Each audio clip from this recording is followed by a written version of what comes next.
용감한 토크쇼 직설 시작합니다. 먼저 주식시장 상황부터 살펴보겠습니다. 도지은 아나운서 전해주십시오.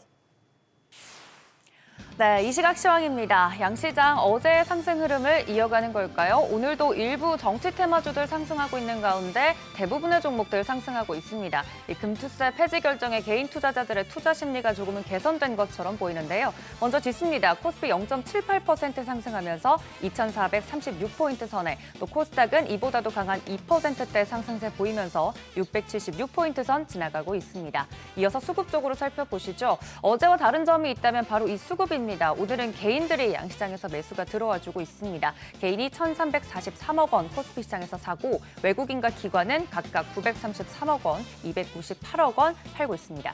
이어서 코스닥 시장도 함께 보시죠. 코스피 시장과 수급이 같은 모습입니다. 개인만 홀로 546억 원 사고 있고, 외국인과 기관은 동반 매도하고 있습니다. 이어서 시가총액 상위 종목들 살펴보도록 하겠습니다. 먼저 반도체 살펴볼 텐데요. TSMC가 11월 매출이 전년 동기 대비 34% 증가했지만 지난 10월과 비교하면 12% 감소했다는 소식에 영향을 받고 있습니다. 대형 반도체주들은 약세 흐름 보이고 있는데요. 삼성전자 54,000원 선에서 보합권의 움직임 보이고 있고, SK하이닉스는 0.94% 하락했습니다. 간밤에 관련된 소식으로 엔비디아가 약세 보이고 있는 것도 영향을 미친 것으로 보이고요. LG에너지솔루션은 0.26% 상승, 삼성바이오로직스도 빨간불 켜내고 있습니다. 이어서 6위부터 10위도 살펴보도록 하겠습니다.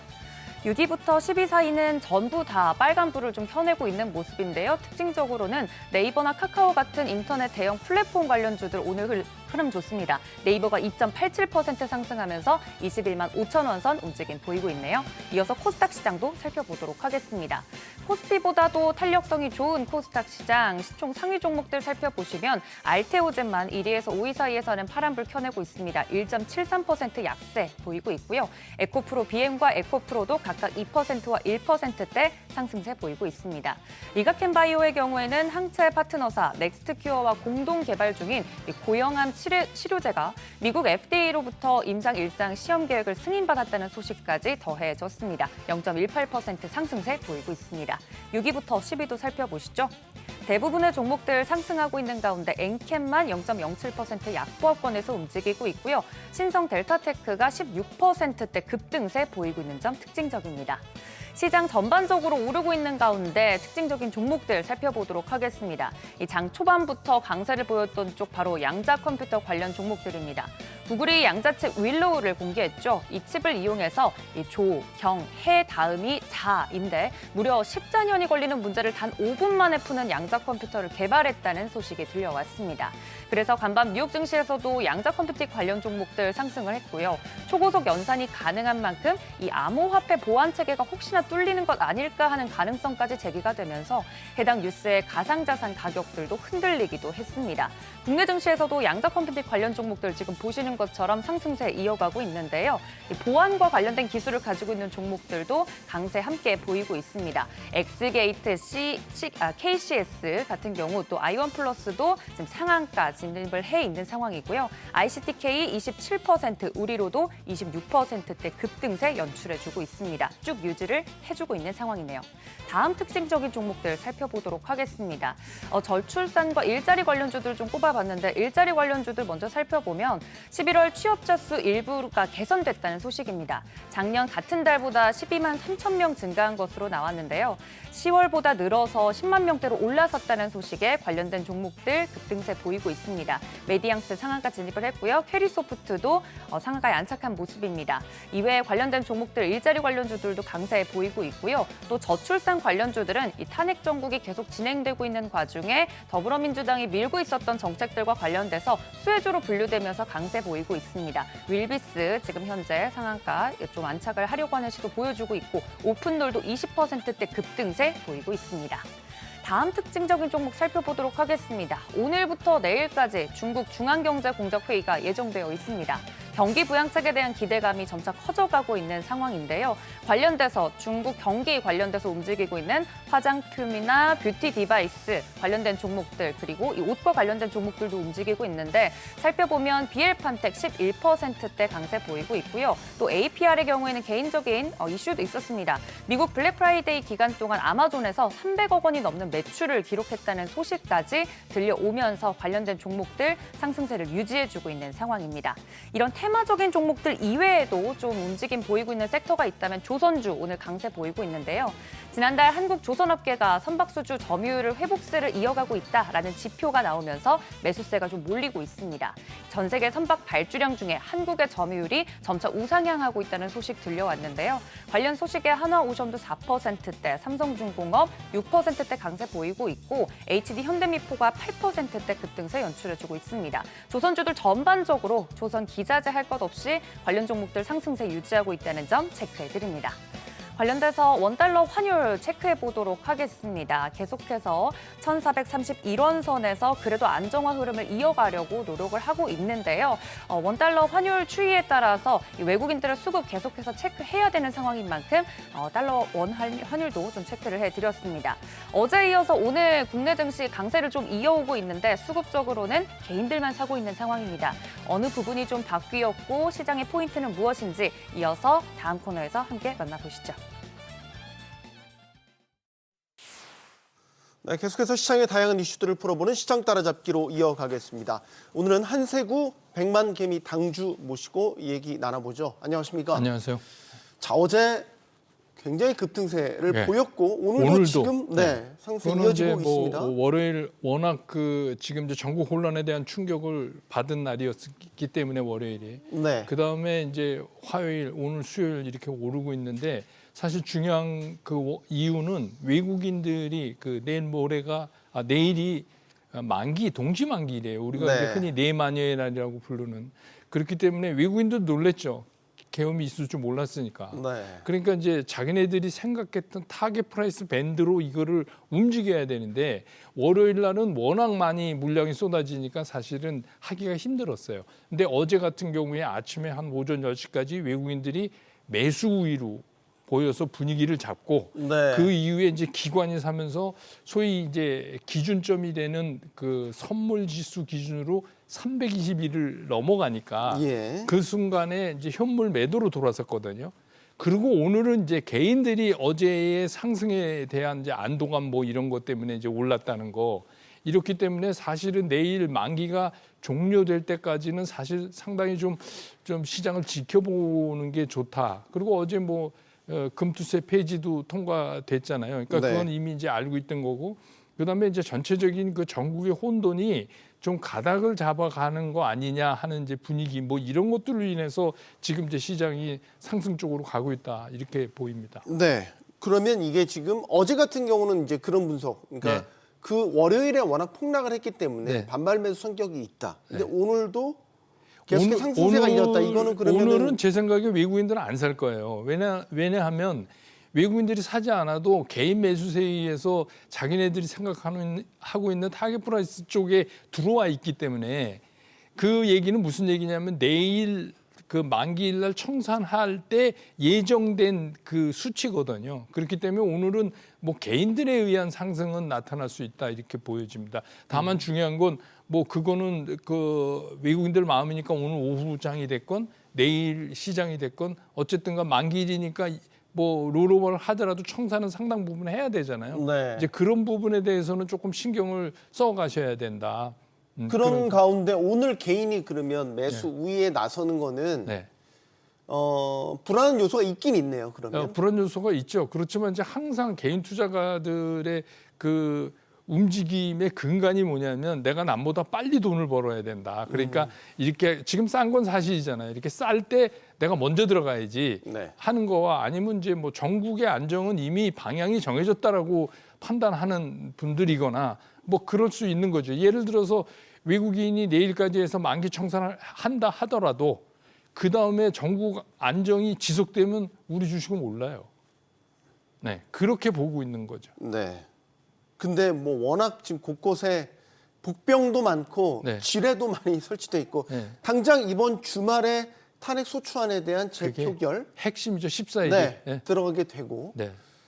결과는 알 수 없죠. 알 수 근데 이제 없죠. 그만큼 우리는 지금 불확실성을 안고 어떻게 보면 계속해서 장이 흘러가고 있는 거 그러니까 아닙니까? 이제 이런 거죠. 주식 투자라는 게 확실성이 없기 때문에 오늘 매수하시는 분들은 14일 날 통과 쪽에 거기에 무게를 베팅을 하는 이게 일종의 베팅인 거죠. 그리고 또 그 베팅이 황당하다고 할 수도 없는 게 이제 지금 분위기가 자꾸 그런 쪽으로 흘러가고 있는 분위기라고 이제 인식하시면 그렇게 할 수 있다고 저는 보여져요. 근데 다만 이제 중요한 건 뭐냐면 이런 이제 혼돈이 막 계속될 때는 내가 남보다 빨리 들어가는 게 중요한 게 아니라 확인하고 들어가는 게 더 중요하다.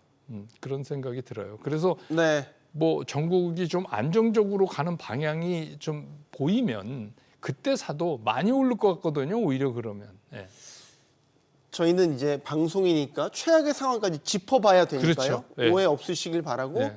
이번 주말에 만약에 또 부결이 되거나 네. 혹은 또 다른 어떤 정치적 혼란이 일어날 만한 네. 그런 사건이 번진다면 네. 또 한 번 예를 들어서 코스피 기준으로는 2,400선 아래로 갈 수 있어요. 갈 수 있다? 예, 그러니까 그게 무슨 얘기냐면 우선 우리 시장의 수급의 상당 부분을 장악하고 있는 외국인들이 내일로 만기 끝나면 이제 새로운 걸로 새로운 거 계약해야죠, 이제. 예, 새로운 네. 걸로 넘어가는데 그 사람들 눈으로 봤을 때 한국의 이 혼돈이 계속된다.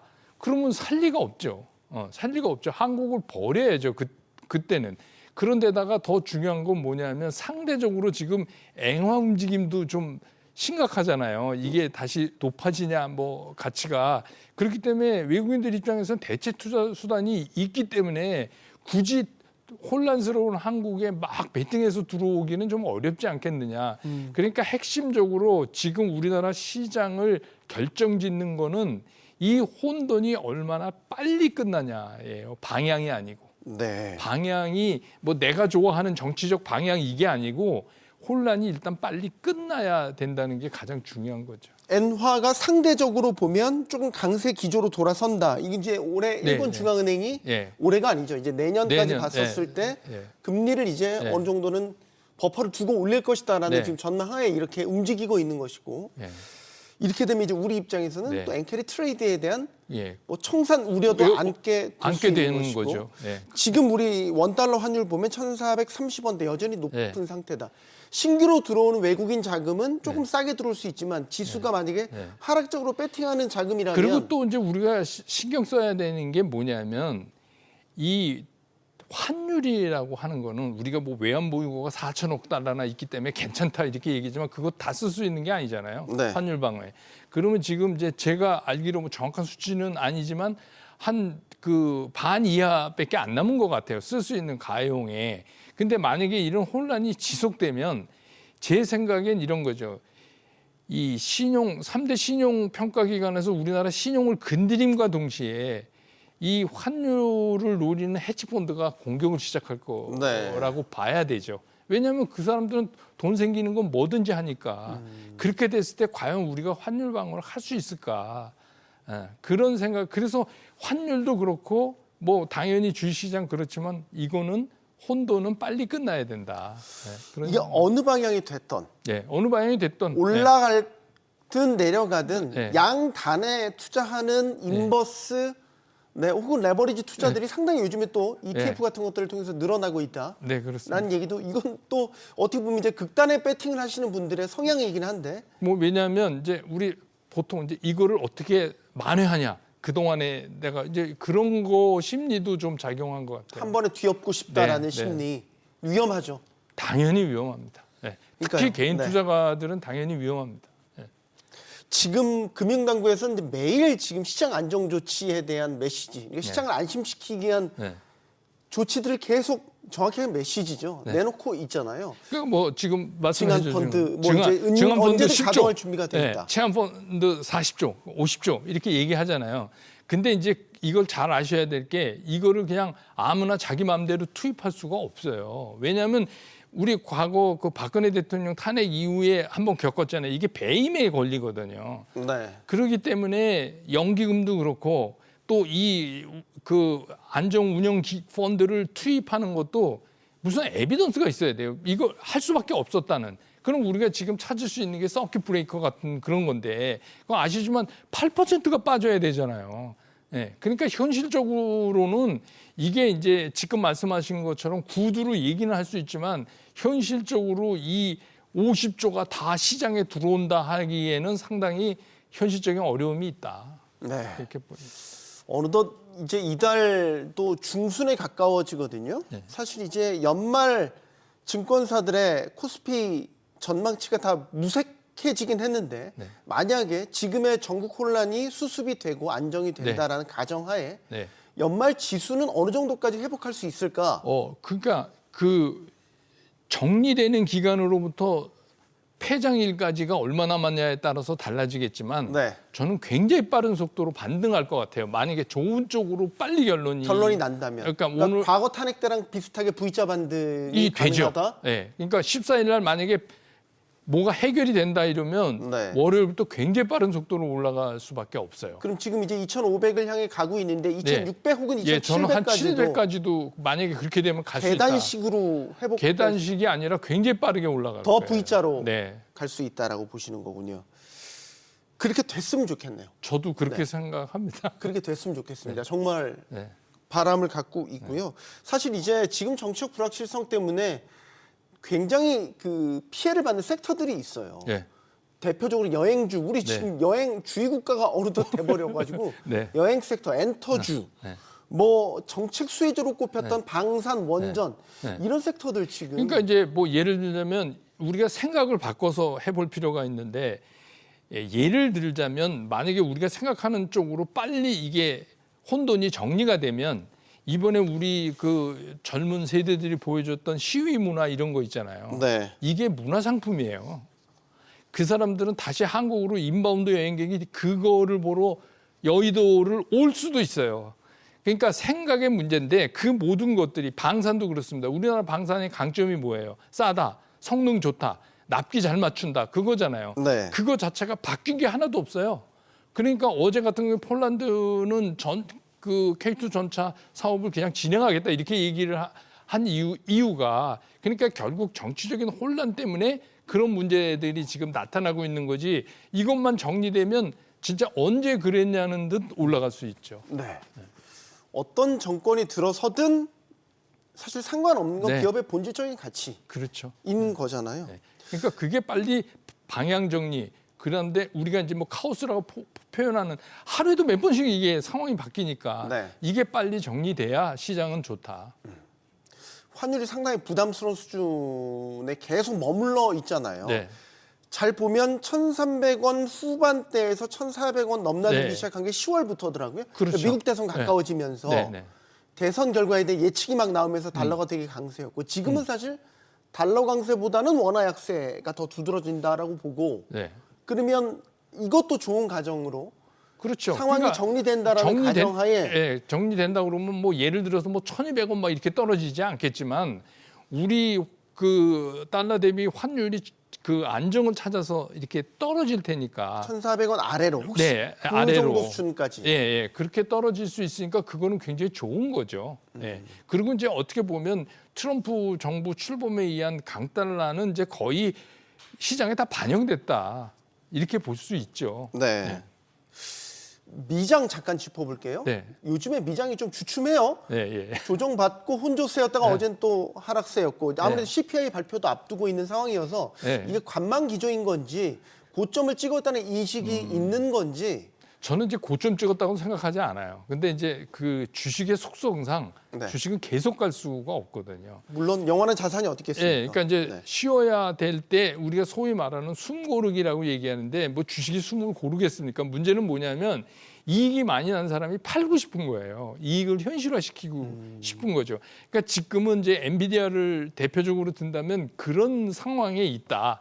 이거를 이익 실현화, 현실화 시키려는 상황에 있다. 우리가 이제 그걸 소위 말해서 조정이라고 이렇게 표현을 하잖아요. 네. 근데 전통적으로 12월 중순은 시장이 별로예요. 예, 그러니까 이제 그런 거에다가 마침 그런 고점 부담 뭐 이런 것도 맞물려서 지금 이제 시장이 쉬고 있는데 이거를 해결할 결정적인 건 이제 오늘 밤에 나오는 CPI예요. 그게 어떻게 나오냐에 따라서 결국은 이제 그 후에 FOMC가 17일, 18일 날 금리에 대해서 어떤 답을 코멘트, 내놓느냐에 따라서 이제 시장이 바뀌어져서 길진 않지만 만약에 우리가 원하는 대로 된다면 이 중순 지나고 나서 미국 시장은 다시 상승 쪽으로 터닝할 가능성이 있다. 이렇게 보입니다. 마지막 질문. 네. 테슬라. 네. 테슬라는 이제 빅테크가 아니라 민주식이 돼버렸는데 네. 테슬라가 지금 어디까지 가게 400달러 돌파했고 네. 역대 최고가도 지금 눈앞에 두고 있고 네. 이게 어디까지 계속 열광할 건지 이것도 궁금해요, 사실. 저는 어제 이제 402달러 넘어갔거든요. 네. 근데 저는 더 갈 것 같아요. 테슬라는. 그러니까 이제 우리가 주식 투자를 할 때 좀 이렇게 상식적으로 미국 시장은 밸류에이션 시장이니까 뭐 밸류에이션 대비해서 이런데 테슬라는 그 밖에 있는 주식이거든요. 지금 이제 정확히 얘기하면 조금 밖에 있는 주식이에요. 밸류에이션이 의미가 없는 의미가 거죠. 없어져 버렸어요. 그래서 이제 그런 개념, 우리로 말하면 정치 테마주 같은 개념으로 보셔야 되고, 우리나라 사람들이 많이 갖고 있는 게 이제 팔란티어나 뭐 테슬라, 엔비디아 이런 거잖아요. 네. 근데 이제 엔비디아, 팔란티어는 거의 AI 쪽에 묶여 있기 때문에 비슷하게 움직여요. 그러니까 이제 그거를 감안하실 필요가 있다. 근데 테슬라의 포트폴리오 상에 넣는 구성은 그건 별도로 생각하시라. 그러니까 테슬라는 전기차도 아니에요. 이제는. 예. 뭡니까? 테슬라의 정체는. 그냥 정책 수혜주예요. 예, 미국 정책 수혜주라고 보시는 게 네. 예, 맞다 이렇게 생각이 들어요. 사실 테슬라뿐만 아니라 테슬라의 일론 머스크 CEO가 갖고 있는 여러 지분이나 그렇죠. 뭐 스타트업까지 다 포함하면 네. 하늘부터 땅 지하까지 다 네. 포트를 네. 갖추고 네. 그리고 뭐 있잖아요. 이게 효율을 극대화시키는 미국 정부의 그 책임을 맡고 있는데, 입가까지 했고. 예, 그러니까 이거는 조금 다른 쪽으로 봐야 된다. 이제부터는 테슬라를 그런 생각입니다. 참 알 것 같다가도 모르겠는 게 주식인 것 같습니다. 시장 따라잡기 여기서 마무리하겠습니다. 한세구 당주와 함께했습니다. 고맙습니다. 감사합니다.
여야의 최종 협상이 결렬되면서 민주당이 단독으로 삭감한 내년도 예산안 국회를 통과했습니다.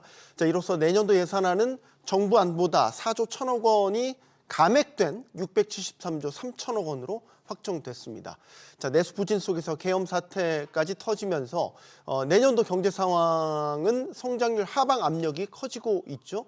자, 이런 우려 속에서 정치권은 책임을 다했는지 또 내년도 예산안이 제 역할을 할 수 있을지 지금부터 이야기 나눠보도록 하겠습니다. 오늘 함께해 주실 분들 소개해드리죠. 원영섭 전 국민의힘 미디어 법률단장 나오셨고요. 나라살림연구소 김용원 책임연구원 나오셨습니다. 또 성치훈 전 청와대 행정관 나오셨습니다. 어서 나오십시오. 네, 안녕하십니까. 용감한 토크쇼 직설은 SBS 비즈 뉴스 앱과 유튜브에서 실시간으로 시청이 가능합니다. SBS 비즈 앱을 다운로드 받아서 시청하시면 더 많은 정보와 뉴스를 보실 수 있겠습니다. 자, 밤사이 터진 이슈부터 짚어보죠. 김용현 전 국방부 장관 결국 구속이 됐습니다. 어떻게 보고 계십니까, 지금 상황?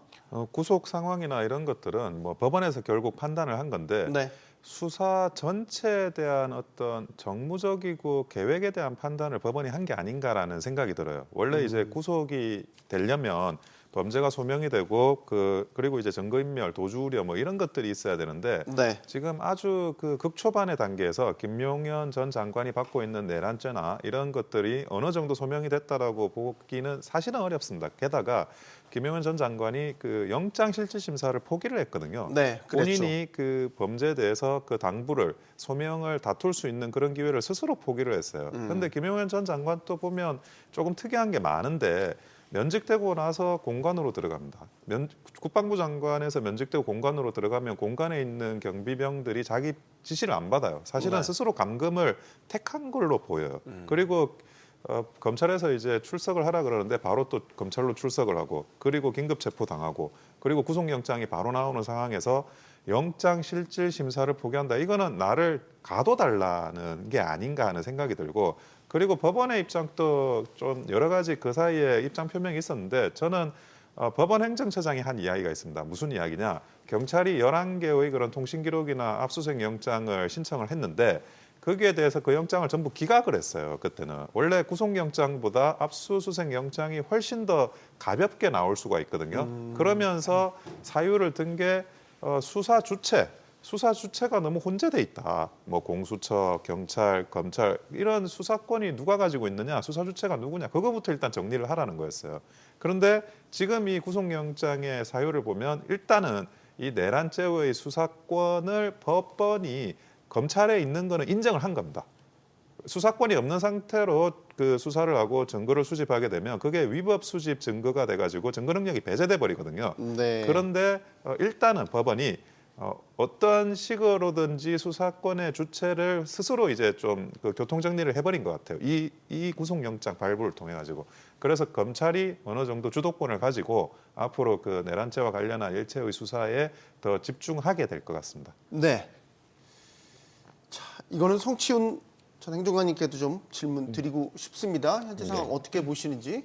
일단 김용현 전 국방부 장관의 범죄 소명이 안 됐다는 말에는 동의할 수 없고요. 12.3 내란 사태를 우리 5,100만 국민이 다 지켜보지 않았습니까? 네. 그때 이미 윤석열 대통령과 김용현 전 국방부 장관은 현행범이 된 겁니다. 내란죄에 대한 현행범 명백한 증거가 이미 드러나 있는 것이고요. 그렇기 때문에 김용현 전 장관이 구속되는 것은 사실상 시간의 문제였다. 민주당 입장에서 봤을 때는 지금 사실상 내란의 수괴, 우두머리로 지목되어 있는 윤석열 대통령에 대한 긴급 체포, 구속도 이어질 가능성은 다분하다. 그것이 뭐 며칠 안에 이루어질지 언제 이루어질지 모르겠지만 저희는 빠르면 빠를수록 좋다라는 판단을 하고 있는 것이고요. 왜냐하면 내란죄의 수괴로 지금 지목되어 있는 사람이 여전히 군 통수권을 행사하고 있습니다. 군 통수권자가 또다시 제2의 비상계엄, 제3의 비상계엄 할 수도 있는 가능성이 있는 상황이기 때문에 이 사람에 대한 인신구속을 빨리 해야 된다라는 말씀을 드리고 싶고요. 그리고 김용현 전 장관 검찰에 출석하기 전에 핸드폰도 교체하고 들어갔다고 했죠. 그러니까 증거인멸에 우려가 이미 있는 겁니다. 세 번 교체했다고 그러죠? 그런 사항들을 다 거울로 봤을 때도 김용현 전 장관의 구속은 당연히 예상되어 있었던 일이라는 말씀을 드리고 싶고 그리고 수사 주체 같은 경우는 아까 말씀하신 것처럼 뭐 지금 검찰, 경찰, 그 공수처 다양하게 있는데 지금 상설특검이 통과됐기 때문에 특검이 가장 상위에 위치하게 될 겁니다. 그래서 특검이 아마 이런 주체적 문제에 대해서는 아마 정리하게 될 것이다. 그런 것들을 다 이끌어가는 저는 특검이 출범하기 전에 그 전에 근데 이 대통령에 대한 내란 수괴로 지목되어 있는 대통령에 대한 뭐 긴급체포 아니면은 이런 그 구속 이런 것들이 단계가 먼저 이루어지지 않을까라고 예측을 해봅니다. 현실적으로 이제 관건은 그거죠. 현직 대통령에 대한 수사가 속도를 낼 것이냐. 이 부분이겠죠? 어떻게 전망하십니까? 그러니까 속도를 내기 위해서는 그 민주당이 저번 주에 이제 탄핵 소추를 빠르게 했던 이유는 네. 현직 대통령으로서 수사를 받게 되면 아무래도 수사기관의 압박을 느낄 수밖에 없거든요. 그렇기 때문에 직무를 정지시켜야 된다. 사실 이 탄핵 소추가 이 고위공직자에 대한 탄핵 소추가 이루어질 때 다른 직에 대해서는 과연 직무 정지를 하는 게 맞느냐라는 게 논점이 있습니다. 논쟁거리가 있습니다. 네. 하지만 대통령에 관해서는 대통령에 관한 뭔가 수사나 아니면 대통령은 압박을 행사할 수 있는 대한민국의 최고 권력자이기 때문에 직무 정지를 시키고 공정한 수사, 공정한 검찰의 수사나 아니면 경찰의 수사가 있어야 된다라는 그런 거에 다 동의를 하기 때문에 직무 정지를 시키는 거거든요. 근데 지금 탄핵 소추가 이루어지지 않았기 때문에 과연 이것이 말씀하신 것처럼 제대로 이루어질 수 있을까에 대한 의문점이 있는 거거든요. 그래서 민주당 입장에서는 이번 주 안 되면 또 다음 주 계속해서 뭔가 이 대통령의 압력, 그 권한을 행사할 수 없도록 하기 위한 탄핵 소추를 진행하고 있는 것이다라는 말씀을 덧붙이고 싶습니다. 사실 다 헌정사에서 처음 있는 일이어서 법리적 해석을 사실 들어도 모르겠어요. 뭐가 맞는지 모르겠고 이 말도 맞는 것 같기도 하고. 그러니까 내란죄라는 게 뭐 참 저지르기도 어려운 죄입니다. 과거에 이제 내란죄로 그 처벌받은 전례가 그 노태우 전 대통령 그리고 전두환 전 대통령 그 계엄과 관련해서 내란죄 처벌을 받은 적이 있고 제일 최근에는 그 이석기 위원정당 해산 과정에서 대법원으로부터 이석기 씨에 대한 그런 내란죄 그 소추 그리고 처벌이 있었는데 그 이석기 씨도 내란 음모는 무죄가 나왔어요. 내란 선동은 네. 유죄가 나오고 그 정도로 이 내란죄라는 게 법률적으로도 그렇고 그 증거 과정이나 아니면 입증 과정이라는 게 굉장히 까다롭거든요. 그래서 제가 볼 때는 뭐 내란죄가 그 법률적으로 성립한다라고 하는 거에는 또 많은 또 법조인들이 의문을 가지고 있는 것도 있습니다. 그 수사 상황을 지켜봐야 될 것 같고요. 근데 이와 관련해 가지고 이제 그 당장 눈앞에 있는 거는 뭐 수사도 수사지만 탄핵 소추 전국인 것 같아요. 그런데 과거에도 보면 박근혜 대통령 탄핵 때도 네. 그 태블릿 PC 사건이 터지고 나서 한 달 반 정도 되고 이제 탄핵 소추가 일어났었습니다. 네. 그래서 그 정도 그때는 이 수사도 어느 정도 조금이라도 이제 진전되는 부분이 있었고, 근데 지금 현재는 그것과 조금 변론으로 굉장히 급하게 지금 진행되는 면은 분명히 있어요. 한 번 또 부결이 됐으니까요. 그런데 이 상황 물론 이제 계속 무한 재발의를 한다고 하니까 그런 무한 재발의 과정에서 또 여론이 어느 쪽으로 수렴돼가는 그런 부분들이 분명히 있을 거라고 봅니다. 근데 제가 생각하는 거는 대통령의 그 비상계엄이 오답일 수는 있어요. 하지만 지금 탄핵 그 소추가 가결이 되면 결국 이제 민주당 이재명 대표가 대통령이 되는 순으로 가는 거라고 저는 보여져요. 그런데 국민들이 민주당이 이재명 대표를 정답이라고 생각할지는 그거는 조금 시간이 지나서 지켜봐야 될 부분이라고 생각합니다. 네. 우리 김영원 연구원님도 현 상황에 대해서 한 말씀 드릴까요? 네, 뭐 제가 법률 전문가는 아니라서 디테일한 얘기를 못 드리겠습니다만은 네. 뭐 간략한 말씀은 드릴 수 있을 것 같고요. 지금 내란죄가 되나 안 된다 이런 말은 조금 맞지 않는 것 같습니다. 왜냐하면 지금 군인을 동원해서 국민들이 다 지켜보고 있는 가운데 국회에 지금 계엄군을 파견해서 국회의원을 끌어내라고 하는 상황이잖아요. 이게 이 부분이 만약에 범죄로 소명되지 않는다면 제가 보기에는 우리나라 사람들이 법원을 더 이상 신뢰할 수 없을 것이라고 보고요. 네. 현행범입니다, 사실은. 제가 알기로는 현행범은 바로 체포할 수 있게 되어 있죠. 다만 지금 현직 대통령이기 때문에 체포를 진행하지 못하는 부분이 있고 관련해서 아마 수사기관은 체포영장 이어서 체포하고 48시간 이내에 구속하지 못하면 사실 방면을 해야 됩니다. 구속영장 이런 부분 때문에 사실은 고민을 하고 있겠죠. 근데 그러려면 사실 대통령실 압수수색 등을 진행을 해야 되는데 그런 부분도 사실 현실적인 어려움이 있습니다. 아마 그런 것들을 종합적으로 고려해서 진행할 것이라고 보고요. 다만 이제 지금 김용현 구속과 관련해서 이미 제가 알기로는 구속영장에 대통령의 공동 범죄인으로 적시가 되어 있는 것으로 알고 있는데 네. 뭐 그렇다면 법원의 어느 정도 판단이 끝난 상태가 아닌가 그런 점에서는 일단은 뭐 수사기관의 문제는 있겠습니다만은 아까 그 말씀하신 것처럼 지금 이제 특검이 이미 상설특검이 뭐 일단 출범했죠. 뭐 임명의 문제가 있긴 합니다만 어쨌든 네. 그 특검이 임명되고 나면 사실은 그 부분은 좀 정리가 되지 않을까 그렇게 네. 생각합니다. 자, 상설 특검과 관련해서는 이따 다시 다뤄보겠고요. 하나만 추가적으로 질문을 드리면 지금 또 양상이 또 바뀐 게 이제 한동훈 대표를 중심으로 이제 질서 있는 퇴진을 위한 계획을 지금 논의를 하다가 최근에 또 정치권에서 얘기는 윤 대통령이 조기 하야나 조기 퇴진보다는 탄핵 쪽에 무게를 두고 있다. 좀 양상이 또 급변하고 있어요. 여기에 대해서 또 한 말씀씩만 듣고 저희 본회의 토론으로 들어가겠습니다. 일단 질서 있는 퇴진이라는 말 자체를 거부하고요. 질서 있는 이 법치주의 국가에서 질서 있는이라는 표현을 쓰려면 그 나라가 만든 헌법에 있는 절차에 따라야 질서 있는이라는 말을 쓸 수 있는 겁니다. 근데 지금 한동훈 대표가 말했던 질서 있는 퇴진, 뭐 다양한 방안들은 우리나라 헌법에 없는 얘기들입니다. 우리나라 헌법에서는 대통령의 권한을 정지시키고 끌어내릴 수 있는 방법은 사실상 탄핵밖에 없습니다. 근데 탄핵을 제외한 뭐 순차적인 하야, 뭐 이 사람이 뭐 3달 뒤에 하야하겠다, 4달 뒤에 하야하겠다, 그 4달 동안은 뭐 국무총리와 집권여당 대표가 나라를 이끌겠다, 헌법에 전혀 없는 내용입니다. 그렇기 때문에 반헌법적인 내용이고요. 이런 것들을 질서 있는이라는 표현을 써도 되는 건지, 과연 보수정당의 제1가치는 헌법 수호 아닙니까? 국가 안보 수호와 네. 이 두 가지 가치를 어기면서 그런 표현을 하는 것 자체가 잘못됐다는 말씀을 드리고 싶고, 그리고 이렇게 사실 이 대통령이 그 말씀하신 것처럼 사실 탄핵을 더 원한다. 뭐 하야보다는 탄핵을 원한다는 게 탄핵으로 좀 시간을 끌 수 있다라는 판단이 있다라고 알려지고 있거든요. 왜냐하면 그 기간 동안 뭔가 본인이 원래 이 비상계엄, 이 12.3 내란 사태를 통해서 본인이 밝혀내고자 했던 극우 유튜버들이 주장하고 있는 부정선거, 그것과 관련된 증거들을 찾아내면 이 전세를 역전할 수 있다라는 생각을 갖고 계신다고 지금 알려지고 있거든요. 그렇기 때문에 이 대통령의 국민들이 동의하기 힘든 극우 유튜버들이나 이야기하고 있는 이 부정선거에 빠져 있는 상상 속에서 지금 뭔가 하야보다는 탄핵이 낫다. 탄핵은 시간을 볼 수 있으니까 이런 상상을 하시는 것 같은데, 저희는 뭐 그런 대통령이 원하는 것과 상관없이 탄핵 소추를 진행할 것이고요. 과거 사례를 보면 노무현 대통령 같은 경우는 탄핵 그 심판에 한 60일 정도, 박근혜 대통령은 한 90일 정도 걸렸거든요. 네. 그런 걸로 봤을 때 윤석열 대통령 역시 만약에 탄핵 소추안이 통과되게 된다면 한 그 정도 2-3달 기간 안에 아마 심판이 나올 것이고, 그렇기 때문에는 그 국민의힘에서 이야기했던 뭐 2월 하야, 뭐 3월 하야 비슷한 시기에 아마 탄핵이 이루어질 겁니다. 그렇게 심판이 이루어질 것이기 때문에 결국은 비슷한 같은 기간에 되는 것이기 때문에 헌법에 정해져 있는 이 탄핵 소추라는 그 절차를 밟는 것이 맞다라는 게 민주당의 주장인 겁니다. 원영수 담장님, 이건 뭐 정책 해석은 분분할 수 있으니까 예. 의견 듣겠습니다. 탄핵 쪽에 무게를 두고 있다. 어떻게 보십니까?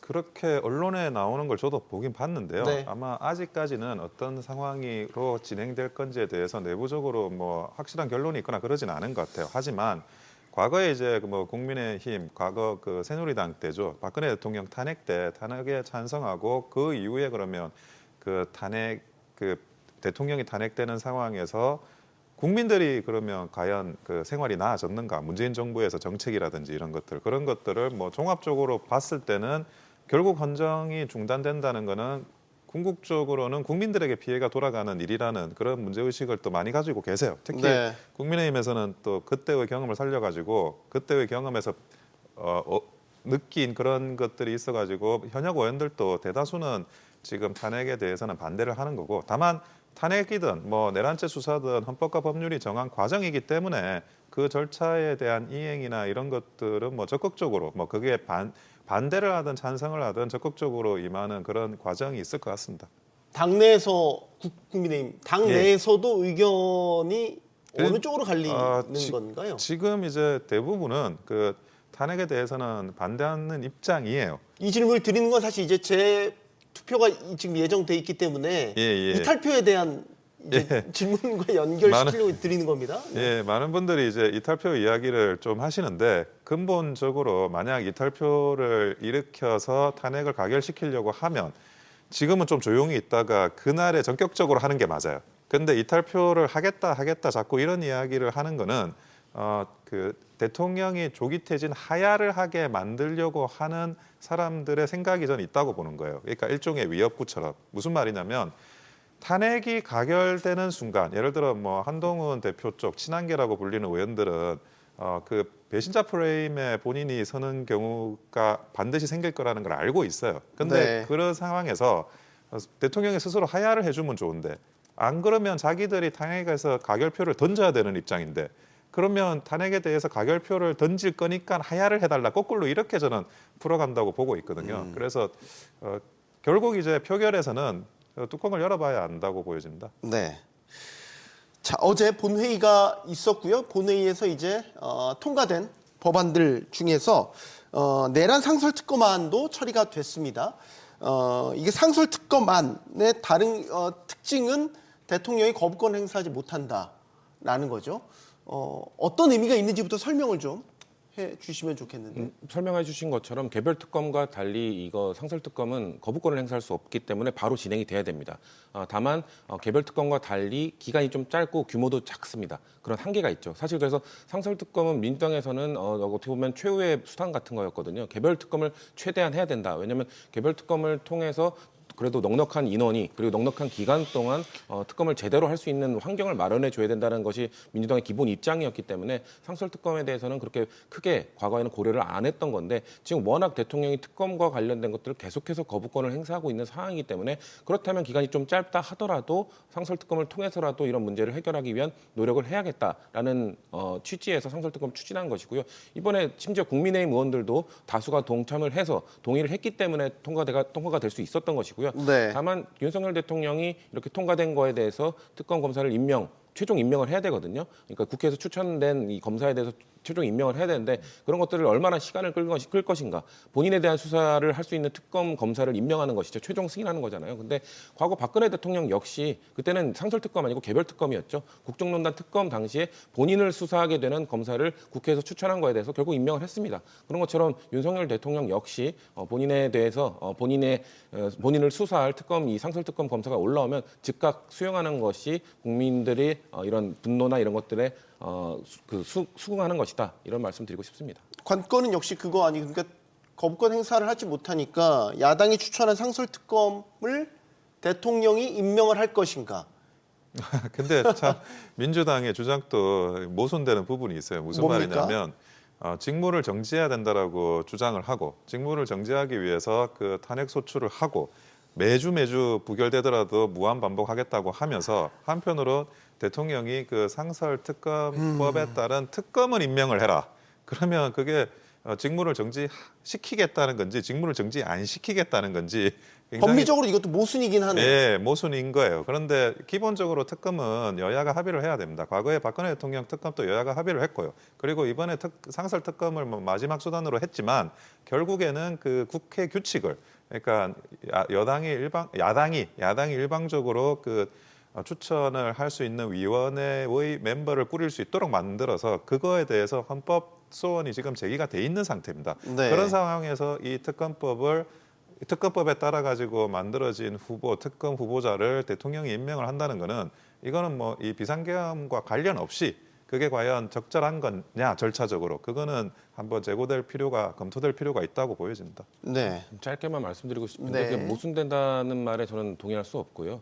왜냐하면은 이 민주당이 원래 추진하고자 하는 거는 탄핵 소추를 통해서 직무 정지시키는 게 최우선이죠. 근데 계속해서 지금 국민의힘이 저번 주에 동의를 안 해줬기 때문에 그런 상황이라면은 왜냐면은 상설 특검을 한다 해도 대통령이 이 군 통수권과 이런 대한민국 최고 권력자로서의 지위를 유지하고 있으면 상설 특검이 과연 제대로 오롯이 운영될 수 있는가에 대한 의구심이 있는 것 아니겠습니까? 그럼에도 불구하고 민주당이 할 수 있는 수단은 특검을 그 탄핵 소추를 국민의힘이 동의해주지 않는다면 상설 특검이라도 해서 뭔가 최대한 내란죄에 관련된 범죄 혐의를 좀 입증하기 위한 노력을 하겠다는 차원이기 때문에 이것들이 모순된다는 말씀에는 저는 동의할 수 없습니다.라고 말씀드리고 싶습니다. 네.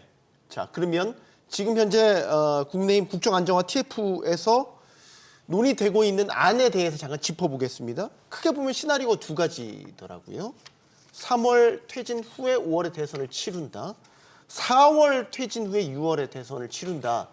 어쨌든 지금 시점으로 보면 퇴진 시점은 3, 4개월 후가 되겠습니다. 그리고 전국을 정리를 하고 이제 대선이 한 2달 뒤에 또 치러지는 이런 스케줄인데 이 시나리오가 얼마나 설득력이 있다고 보시는지 여기에 대한 의견부터 듣겠습니다. 설득력은 없습니다. 아마 저게 받아들여질 거라고 국민의힘 국정안정화 TF조차 생각 안 하실 것 같아요.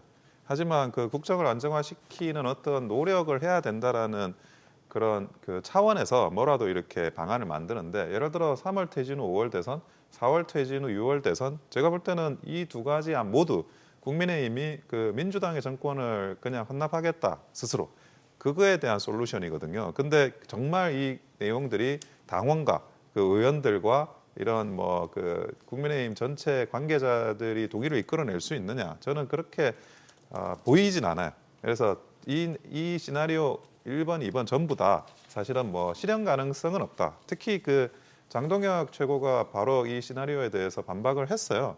그러니까 임기 단축을 논의가 가능한 그런 개헌을 추진하는 게 그게 적절한 그 솔루션이라는 거고 뭐 당장 뭐 장동혁 최고위원까지도 동의를 하지 않는데 이 시나리오가 뭐 비대위를 통해 가지고 그러니까 이런 최고 지도부를 통해 가지고 진행이 될 거다. 저는 그건 어렵다고 봅니다. 실제로 제 네. 개인적으로도 개헌에 대한 논의가 진행되는 게 맞지 않나라는 생각은 합니다. 그동안 이제 육공화국 헌법 자체가 굉장히 오래된 헌법이고 뭐 민주당이든 국민의힘이든 모두 개헌에 대한 필요성은 많이 이야기를 해왔기 때문에 네. 이 에너지를 개헌으로 투사시키는 게 맞지 않나 하네요. 김영훈 연구원님, 이게 네. 뭐 언론에서 지금 나오고 있는 두 가지 정도의 시나리오인데 어떻게 네. 보세요? 뭐 앞서 말씀하신 것처럼 사실 그 누구도 아마 동의하지 못하겠죠. 예. 그러니까 뭐 민주당을 꼭 지칭하지 않더라도 국민들 자체가 일단은 이해할 수 없는 시나리오라고 보고 그다음에 법리적으로도 불가능합니다. 사실 대통령의 권한을 누군가에게 이렇게 공식적으로 위임할 수가 있나요?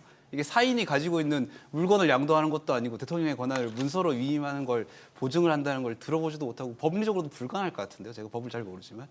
현실적으로 볼 때 근데 좀 그런 생각은 들어요. 뭐냐면 이제 방금 이제 개헌 말씀을 하셨는데 아마 개헌 논의는 민주당에서도 약간 그렇게 생각할 수 있겠다고 생각하시는 분이 일각이 있을 수 있습니다. 그런데 문제는 뭐냐면 국민들은 지금 개헌을 원하는 게 아닙니다. 일단 사태를 먼저 수습하는 걸 바라실 것 같고요. 지금 사실 대통령은 자리에 있지만 대통령이 제대로 직무를 수행하고 있고 수행할 수 있다고 생각하는 사람은 우리나라 몇 명이나 있을까요? 거의 없습니다, 사실은. 현재 상황에서 뭐 질서 있는 태각, 뭐 얼마 뒤에 퇴진 후에 하야, 뭐 선거, 그다음에 개헌, 현재 논의는 제가 보기엔 다 받아들여지기 어렵다고 보여집니다. 네. 사실 이제 이 시점을 중요하게 여기는 거는 민주당 이재명 대표의 선거법 이제 2심 판결까지 그런 스케줄들 전반적으로 고려한 시나리오이기 때문에 정치적으로 민감하게 받아들여지는 거죠. 그러니까 저 시나리오가 최대한 조금이라도 한 달이라도 늦춰보려는 시도인 거거든요. 그러니까 제가 아까 말씀드린 것처럼 박근혜 대통령과 노무현 대통령의 이 탄핵 심판 기간을 봤을 때 만약에 탄핵 소추가 이번 주에 이루어지게 되면은 네. 적어도 2달 아니면 3달 안에 결판이 날 겁니다. 그러면은 한 2, 3월 정도의 탄핵 심판 결과가 나올 거고 그렇게 되면 4, 5월 정도에 대선을 하게 돼야 되는 건데 한 달이라도 좀 늦추기 위한 지금 안을 두 가지를 내놓은 겁니다. 3월 하야, 4월 하야 이렇게 해서 한 달이라도 좀 늦추고 싶은 시나리오를 쓰고 있는 건데 말씀하신 것처럼 이재명 대표의 지금 그 사법 열차는 이미 출발했죠. 그리고 한 정거장을 지났고 두 번째 정거장과 세 번째 정거장 공직선거법 같은 경우는 633 원칙이라는 게 있기 때문에 네. 이걸 지켜지게 된다면 아마도 내년 5월 정도에 판결이 그 대법원 판결까지도 나올 수 있습니다. 그렇기 때문에 그런 상황들을 고려해서 국민의힘 입장에서는 최대한 이재명 대표를 배제하고 대선을 치르고 싶기 때문에 대법원 결과까지 어떻게든 보기 위해서 한 달이라도 늦추려는 시도에서 저는 시나리오가 나온 거라고 보는데 아까 말씀드린 것처럼 저거는 헌법에 나와 있는 내용이 아닙니다.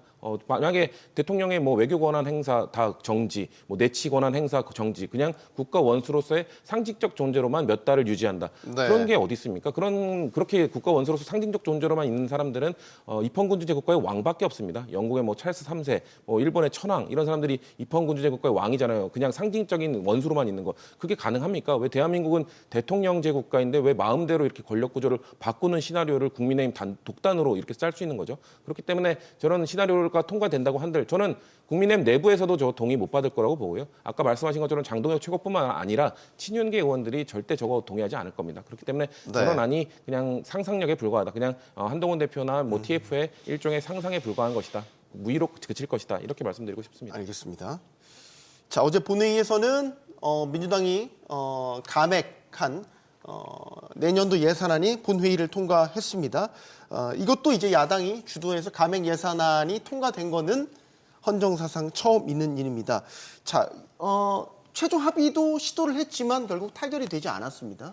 이거는 이대로 두면 준예산 편성까지 가는 뭐 이런 최악의 상황을 고려해서 일단 감액 예산안이지만 처리를 하고 보자라는 심산이었을 거예요. 어떻게 보십니까?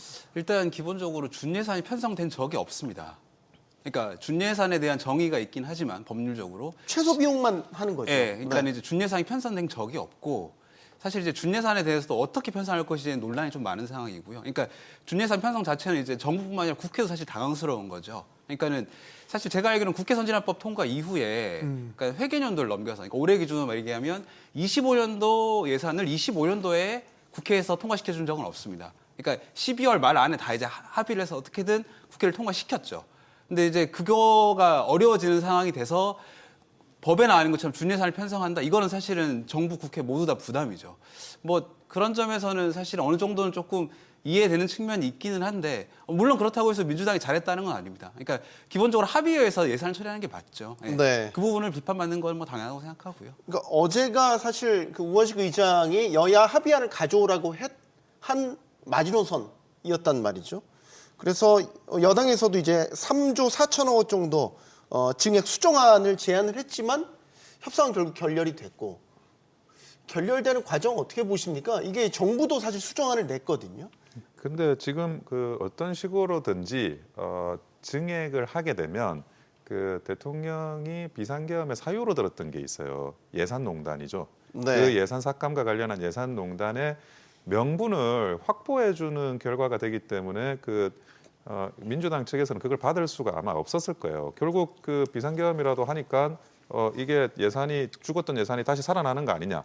그런 논리를 인정을 할 생각은 없었을 거예요, 민주당이. 그리고 이재명 대표가 진행했던 거는 탄핵소추 하자. 탄핵소추 안 하면 예산안 처리 없다라고 이야기를 했었어요. 네. 그런데 탄핵소추는 부결이 됐죠. 그러면 예산안 처리를 안 해야 되는데 그럼 왜 이거는 그러면 예산안 처리를 했느냐. 아까 말씀하셨다시피 준예산이 실제로 진행된 적은 없어요. 준예산이라는 건 뭐냐면 전해의 그런 기준에 맞춰가지고 동일하게 그 지급을 하는 겁니다. 네. 근데 그때가 되면 엄청난 여론의 역풍이 발생할 수밖에 없는 게 제일 중요한 게 공무원 월급이에요.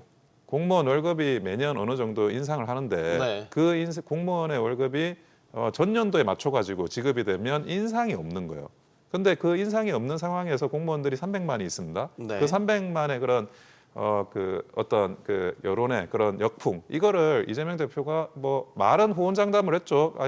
탄핵소추 가결 안 해주면 예산안 처리 안 해준다. 그런데 막상 안 하려고 하니까 그것이 발생할 수 있는 후과가 너무 커지니까 결국 이제 본인이 단독이라도 민주당이 처리를 한 거고, 그리고 아까도 말씀드렸지만 부활하지 안 한 거, 그러니까 삭감되고 그대로 진행한 거는 이 비상계엄 전국 후반부의 전국하고 또 연동이 돼 있는 거라고 네. 설명을 드립니다. 근데 이제 세부 항목들을 보면 사실 민주당에서 요구했던 뭐 지역화폐 예산도 일부 반영이 된 안을 정부가 또 수정안으로 제시를 했는데 결국 민주당이 받아들이지 않았어요. 그러니까 정부가 처음부터 그 안을 갖고 왔던 게 아니고요. 처음에 그 민주당 이 예결위원들과 협상을 할 때는 처음에 뭐 지역화폐 예산이나 이런 거 없이 그냥 그 4.1조 원 깎은 거에 대해서 이걸 회복시켜달라, 복원해달라는 주장만 했었습니다. 처음엔 그랬죠. 처음엔 그러다가 네. 막판에 이제 그런 안들을 갖고 온 건데 민주당의 주장은 지금까지 이 국회의 예산 처리 관례들을 봤을 때 야당이 이 입법부의 다수당을 점하고 있을 때는 처음에 이제 프로세스 감액을 한 다음에 보류, 그 다음에 증액으로 갑니다. 이 보류를 하는 과정에서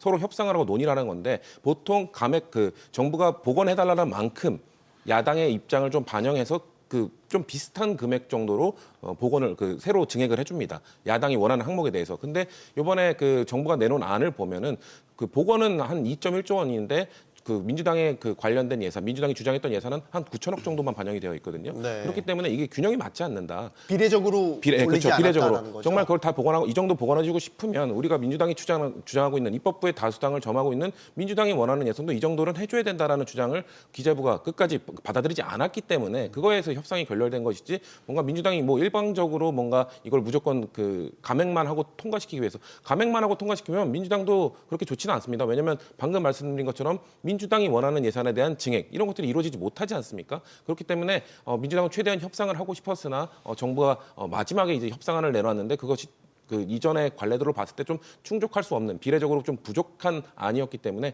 그것을 받아들이지 않은 것이다라는 말씀을 드리고 싶습니다. 네. 그래서 결론은 보면 일단 선삭감 안이 본회의를 통과를 한 거고 부족분은 이제 내년에 추경을 통해서 보완을 하겠다. 선삭감 후 추경. 사실 이것도 좀 이상해요. 일단 삭감을 하고 사실 민주당 입장에서는 적극적인 재정의 역할을 요구를 하는 입장인 건데 일단 삭감안을 통과하고 나중에 추경으로 보완하자. 이 모양새에 대해서는 어떻게 보세요? 일단은 저희가 지적할 게 전부 다 잘못 이해하고 있는 부분이 뭐냐면은 정부가 예산을 편성해서 가지고 옵니다. 정부가 500조를 편성해서 가져오면 편성권은 정부에 있으니까요. 네, 근데 문제는 뭐냐면 국회에서 건드는 폭은 1% 내외예요. 지금까지 보면. 그러니까 500조를 가져오면 총액으로 498조 정도를 통과시켜 주는데 2조를 깎은 게 아니라 실제로는 5조를 깎고 3조 정도를 깎은 것이 증액을 시킨 형태로. 그러니까 지금까지 계속 그런 식으로 국회는 예산을 확정해 왔습니다. 그러니까 사실은 편성 단계에서부터 확장적으로 왔어야죠. 그러니까 그 부분은 사실은 민주당을 욕할 게 아니라 지금 정부에 문제가 있다고 보고요, 기본적으로. 뭐 그렇다고 해서 지금 선삭과 후추경이 낮다는 건 아닙니다. 지금 저의 기본적인 말씀드리고 싶은 논지는 지금 헌정사상 최초로 이제 야당이 단독으로 어떻게 보면 이제 입법 다수당이죠. 네. 감액만 시켜서 통과시킨 것 자체 굉장히 지금 우려가 크고 잘못된 상황은 맞습니다. 근데 다만 이제 아까 그 법률단장님께서 말씀하셨던 것처럼 이제 헌정사상 유례 없는 일이 지금 같이 지금 진행되고 있죠. 비상계엄이라는 말도 안 되는 상황이 같이 진행되는 상황이니까 사실 우리가 이 상황을 어떻게 볼 것인지는 좀 더 나중에 또 돌아볼 시간이 필요할 것 같기는 한데 근데 예산안 편성에 대해서 지금 전체적인 규모와 그 세부적인 것도 다 거의 정부가 짜서 오는 상황에서 이 책임을 민주당에 다 돌리는 것 자체는 맞지 않다는 생각이 좀 드네요. 네. 근데 이제 감액된 그 항목이 정치적으로 다 민감하고 뭐 많이들 보셨겠지만 계속해서 이제 그 각을 세웠던 뭐 특활비, 특경비 이런 부분들 또 사업적인 측면에서도 뭐 대한고래 프로젝트처럼 동해 유전개발과 관련된 이런 정치적으로 좀 논란이 있는 항목들이 다 삭감 항목에 들어갔지 않습니까? 일부분은 소명이 되면 예를 들어서 뭐 특활비, 특경비에 대한 내역 소명이 되면 되살릴 수 있다라는 입장인 거잖아요. 그럼 추경을 통해서 어느 정도 보완이 가능하다라는 것도 포석에 깔려 있다. 제가 그거야말로 너무 만들었나요, 말을? 그거야말로 예산농단을 세부적으로 잘 설명해 주시는 것 같고요. 그러니까 예산이 뭡니까? 우리 예산을 왜 짜죠? 예산이라는 거는 그 다음에 한 해 동안 정부가 쓸 지출 계획을 미리 잡아두는 겁니다. 계획이 있어야 진행을 하는 거예요. 어떤 예산이 우리 이렇게 예산 지출될 거야라고 먼저 만들어져야 그런 민간이나 이 관련한 모든 사람들이 준비를 합니다. 그 준비를 하는 과정에서 어떤 예측 가능성, 신뢰가 최소한 담보되는 게 우리가 예산안을 편성하는 그 이유인데 그거를 뭐 다 삭감해 놓고 나중에 그때 가봐서 보고 그리고 나서 추경을 한번 하면 되지라고 하는 거는 그런 예측 가능성이나 신뢰라는 이런 기본적인 본질적인 전제를 완전히 그냥 무너뜨리는 거거든요. 그리고 지금 이야기하시는 그 삭감되는 영역도 보면 그 뭐 1%밖에 안 된다 이런 말씀하시는데 그 1%밖에 안 되는 영역이 굉장히 중요한 영역들이 꽤 있어요. 특히나 이제 경찰 특활비 그 삭감한 거는 이거는 뭐 범죄 수사나 마약 수사 그 부분이 아니고 네. 자, 그 대공 수사권이 국정원에서 24년 1월 1일부로 사라졌습니다. 국정원이 하는 그 예산 방식이 총액 기준으로 뭐 현금 처리하는 그러니까 증빙을 붙이지 않아도 되는 예산 그게 일종의 특활비 예산처럼 움직이는 거예요. 왜? 정보 업무를 할 때는 그런 식으로밖에 지출을 할 수가 없기 때문에. 근데 경찰의 특활비라는 게 그 대공수사권을 경찰이 이관받았기 때문에 네. 경찰이 대공수사를 하려면 쓸 수 있는 지출이 특활비입니다. 네. 그러니까 대공수사 업무의 예산을 삭감을 한 거예요. 근데 그 경찰의 대공수사 업무를 예산을 삭감을 하면 그걸 제일 좋아할 사람이 누굽니까? 그게 바로 북한의 김정은이죠. 근데 그거를 다 삭감해 놓고는 이거를 가지고 뭐가 무슨 이유인지는 모르겠어요. 적절한 이유는 내가 들어본 적이 없어가지고 네. 그 이유를 반박하기도 어려운데 그거를 뭐 다른 뭐 대공수사비 예산이 있다라고 하는데 자 정보 예산은 기본적으로 증빙이 없는 현금성 예산이 그 정보 예산의 가장 중요한 부분이 그걸 삭감해놓고 다른 대공수사비 예산이 어디 있다는 건지 저는 이해는 못하겠습니다. 하지만 뭐 본인들이 뭐 추경을 하고 하겠다고 하는데 앞으로 추경을 뭐 얼마나 할지 모르겠어요. 그거는 본인들이 말을 바꿀 수 있는 그런 여지 명분만 그냥 만든 거고 이거는 그 예산농단이 맞습니다. 전 예산농단이라는 표현은 유감이다. 그 표현은 자제하셔야 된다 말씀드리고 싶고요. 아까 말씀 나온 것처럼 677조 원 중에 673조 원을 통과시켜 줬습니다. 네. 근데 어떻게 이게 예산농단이라고 할 수 있는 거죠?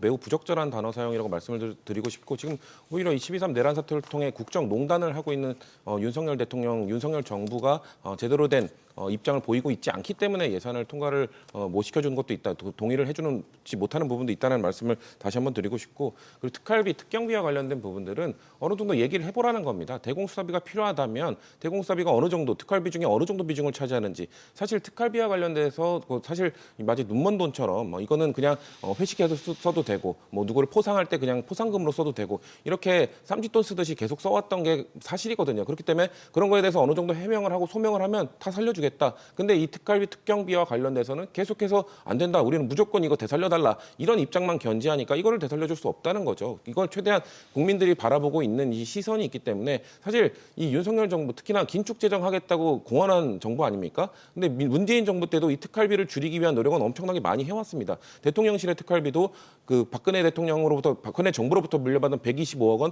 다 쓰지 않았고요. 대통령실 특갈비도 최대한 아끼면서 평균 한 80억 원대로 줄였습니다. 그리고 정부 부처 특갈비도 마찬가지죠. 처음에 정부를 이양받았을 때 2017년에 정부 부처 특갈비가 4천억 원이었는데 임기를 마치는 2022년에는 2,400억 원 정도로 거의 40% 가까이 삭감하는 노력을 보였습니다. 그러면은 윤석열 정부 들어서는 그 긴축 재정을 주장하고 있는 윤석열 정부는 이 특갈비, 특경비와 관련해서 어떠한 노력을 하겠느냐, 어떠한 감축 노력을 보여주겠느냐 이거를 말하라는 건데 아무것도 증빙하지 않고 아무것도 예산을 감축하기 위한 노력도 보여주지 않고 그냥 회복해달라. 이거는 뭐 검찰 길들이기다, 정부 부처 길들이기다 이런 식의 정치적 레토릭만 쓰면서 민주당이 요구하고 있는 거에 대해서 증빙, 해명을 안 했기 때문에 그거에 대해서 감액을 한 것이지 이후에도 언제든지 이거에 대해서 이런 예산이 필요하다는 소명이 이루어지고 아니면 이전에 사용했던 특갈비에 대한 증빙이 이루어진다면 어느 정도 충분히 저희는 추경을 통해서 그걸 보완해 주겠다라는 말씀을 드린 것이기 때문에 이것을 두고 예산농단이다, 너무 과한 표현이다라는 말씀을 다시 한번 드리고 싶습니다. 네. 어떻게 보세요? 이게 이제 국감 때도 계속 이걸 가지고서는 여야가 계속 기싸움이 있었는데 특활비라는 특수성을 감안하면 증빙이 안 되는 부분도 있다. 뭐 사실은 일리가 있죠. 어느 정도는 특활비 이제 기본적으로 이제 증빙을 하는 순간 특수 업무가 아닌 게 돼버리는 거니까 사실은 그런 점에서 증빙 필요 없는 돈이 필요하다는 것도 뭐 수사를 위해서 필요하다 어느 정도 일리가 있습니다. 다만 지금 우리가 이제 사실은 특활비를 놓고 싸운다기보다는 좀 예산 이 전체 과정을 놓고 좀 고민할 필요가 있는데요. 원래 같았으면 사실은 이제 12월 3일 그 일이 없었다면 국회의장께서 이제 사실 이렇게 하셨죠. 원래 이제 그 정해진 시한을 못 넘기니까 12월 10일까지 어떻게든 합의를 해와라 1차 시한을 줬는데 네. 근데 통상적으로 예산이 처리된 예전 과정을 살펴보면 12월 3일 같은 그런 사태가 발생하지 않았다면 그 날짜 안에 협상이 많이 진행돼서 정리가 되든지 아니면 날짜가 추가로 연기가 되든지 그랬을 가능성이 굉장히 높습니다. 그러니까 여야가 항상 첨예하게 붙어도 항상 예산은 국회가 합의하에서 통과를 해왔거든요. 근데 사실은 전국이 이렇게 되다 보니까 제가 알기로는 논의도 많이 되지 않았던 것으로 알고 있고 12월 10일 날짜를 맞춰서 급하게 이제 뭐 이렇게 좀 협상이 진행되고 그 과정에서 결국 결렬이 돼서 통과가 된 것으로 알고 있는데 통과를 시킨 마음도 어느 정도 이해는 돼요. 경제에 사실은 불확실성이 가장 피해야 할 것이기 때문에 지금 전국도 불안정한데 내년 예산도 지금 언제 통과될지 모르면 사실 불확실성이 더 가중되는 거니까 뭐 그런 측면도 어느 정도 이해는 됩니다만 다만 합의 처리되지 못한 부분은 심각하게 유감을 볼 수 있다. 네. 그 말씀을 드리고 싶습니다. 이거 하나 짚어볼게요. 동해 유전개발 사업, 뭐 대한고래 프로젝트인데 이것도 이제 감액됐잖아요.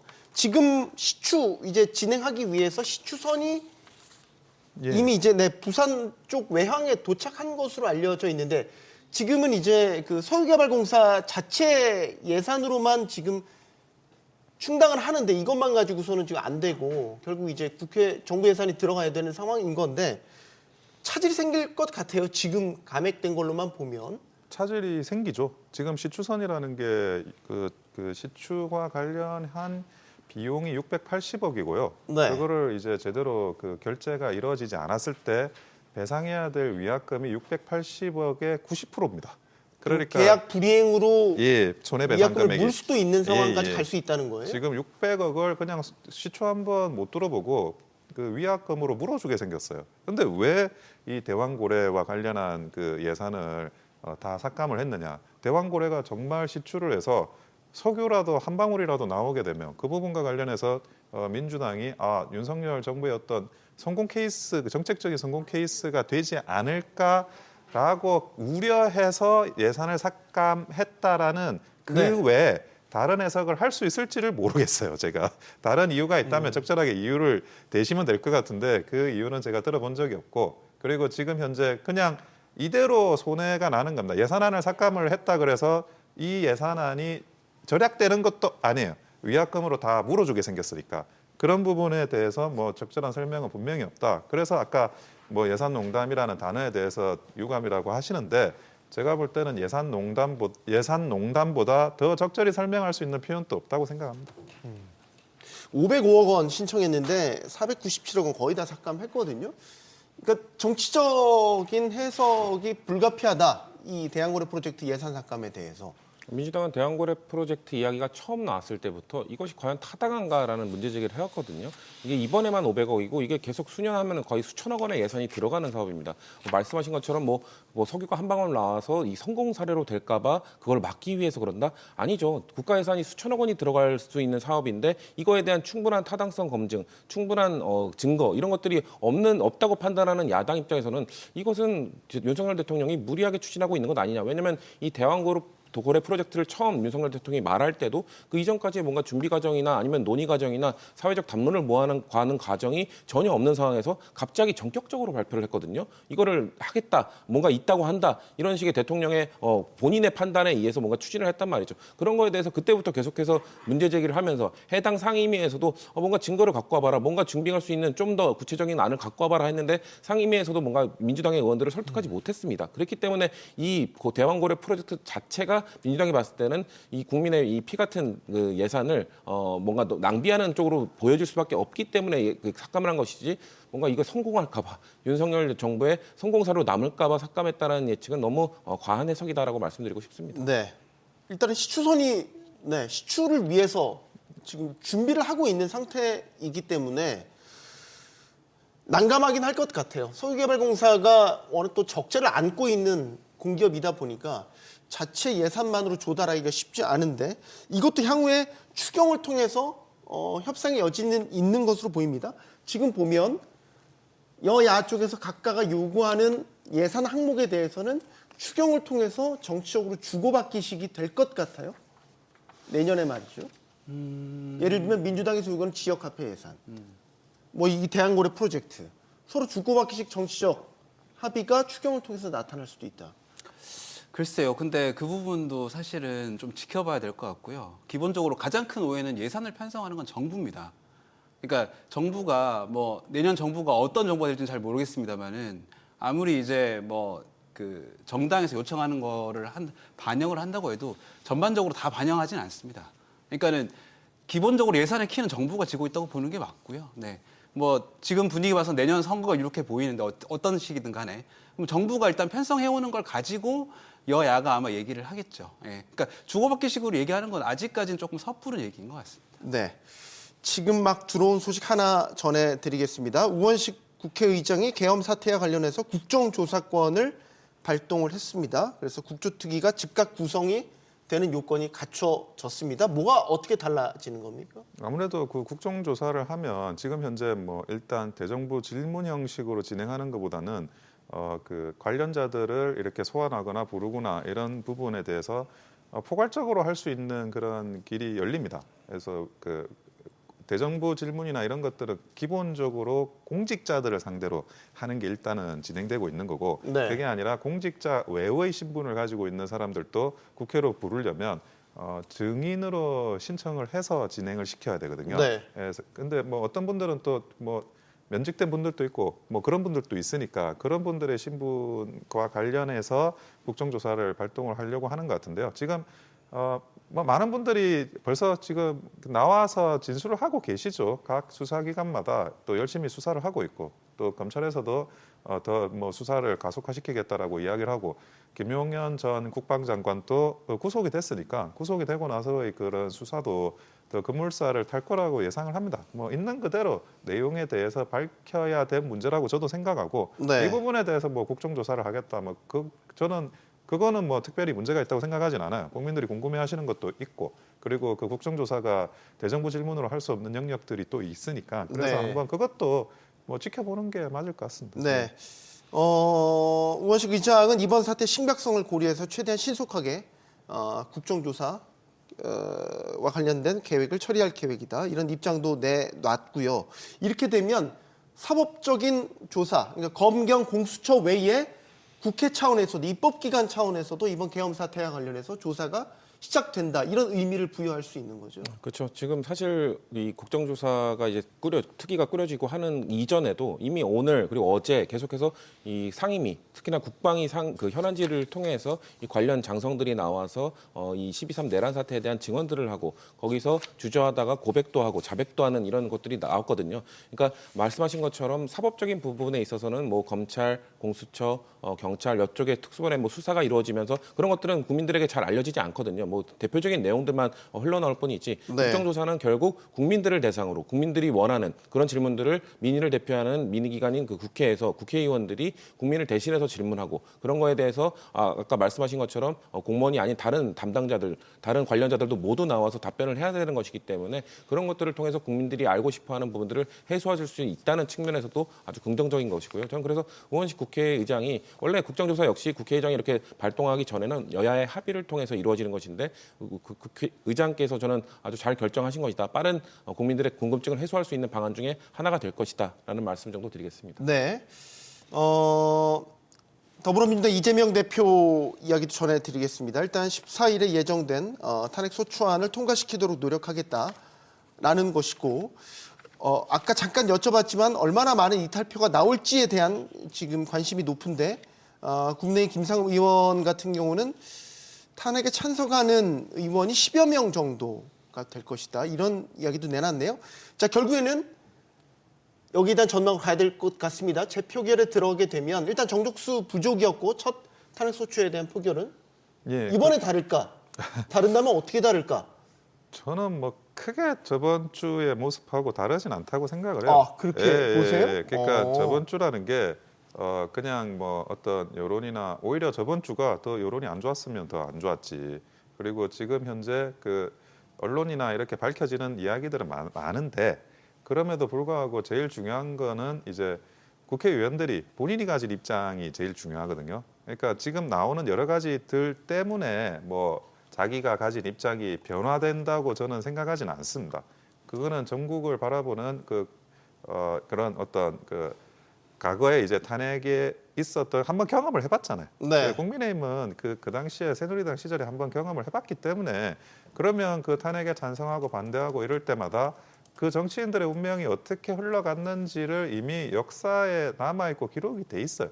그게 이제 본인의 선택지가 있는 것이고 그리고 뭐 그 부분과 관련해서 아무리 뭐 언론이나 여론이나 뭐 이런 말이 있다고 하더라도 탄핵이라는 거는 헌정을 중단시킨다는 면에서 전혀 뭐 새로운 차원의 논의고 그거를 역사적으로 역사 앞에서 어떻게 받아들일지는 국회의원들의 자기의 어떤 판단에 달려 있는 거지. 이게 뭐 저는 사실은 여론이 혹시나 반전된다고 해서 이 탄핵 재표결 문제가 또 다르게 진행된다고 생각하지는 않습니다. 이거는 모두가 책임지는 거예요.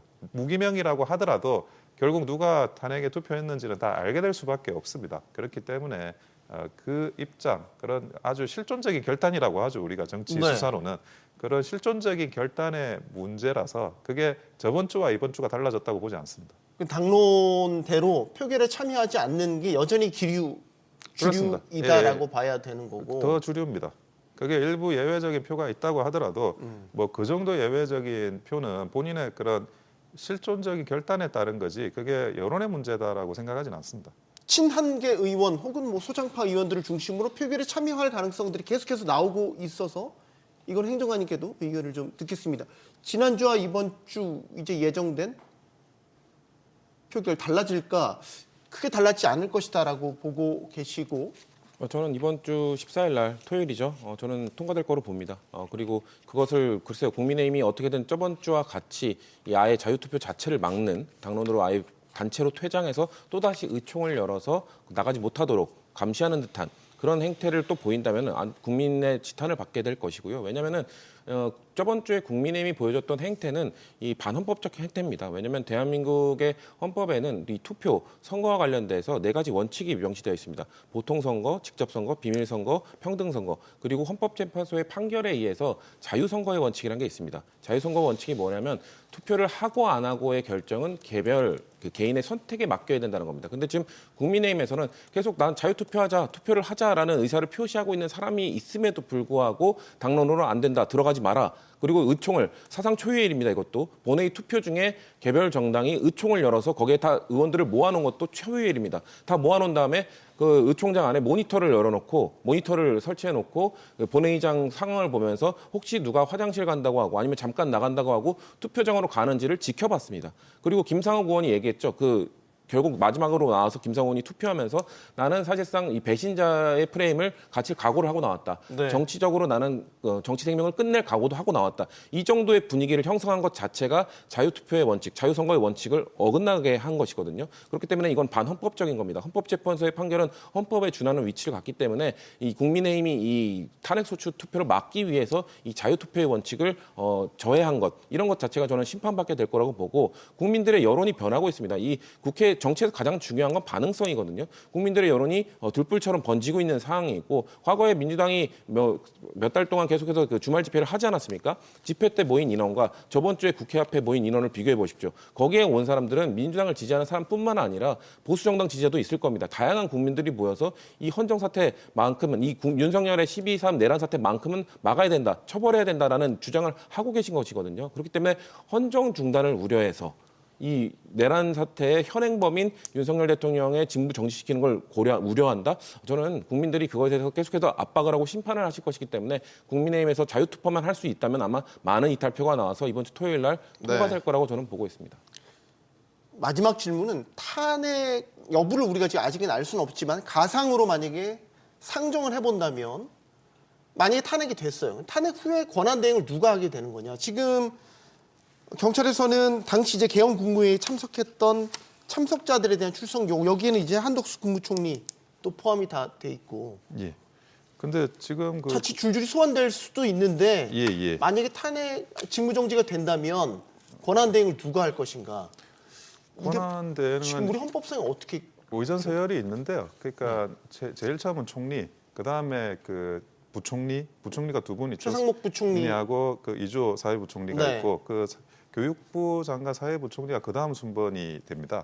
그래서 그리고 나서 그 다음에는 과학기술부 장관 그분이 이제 그 다음 순위가 되는데 뭐 이 사건과 관련해 가지고 여러 관련자가 많긴 하지만 뭐 교육부 장관이나 아니면 과기부 장관이 개입되었을 가능성은 극히 희박하리라고 보여지고 아무리 이제 관련자들이 뭐 수사가 되고 탄핵이 된다 하더라도 그 사회부총리와 과기부 장관 선에서 마지막까지도 권한대행을 하지 않을까 하는 생각입니다. 네, 그러니까 이른바 의전 서열 순위가 있겠죠.